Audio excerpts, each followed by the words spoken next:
Samantala, mga pulis na idineploy para sa mga politikong nakatakdang tumakbo sa 2016 national elections, pinapupull out na ng kanilang mother unit. May report si Alvin Baltazar. Maagang nagpaalala ang PNP Police Security and Protection Group sa mga politiko na kakandidato sa 2016 election kaugnay ng pagpupull out sa kanilang mga security personnel.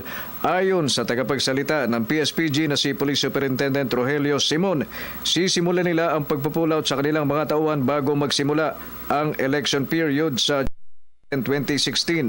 Pero pagkatapos pa lang ng paghahay ng Certificate of Candidacy sa Oktubre, ay mahigpit na daw na imomonitor ng PSPG ang kanilang mga tauhan upang hindi magamit sa maagang pangangampanya. So, ibig sabihin nito, by January 10, all PSPG personnel who are providing security sa mga tumatakbo should be withdrawn by that time, before January 10. So wala nang mga naka-security na mga PSPG sa mga VIPs na tumatakbo. Sa record ng PSPG, aabot sa 200 mga tauhan nila ang nakadeploy sa kasalukuyan sa 87 opisyal ng gobyerno magmula sa Vice Presidente, Cabinet Secretary at mga lokal na opisyal.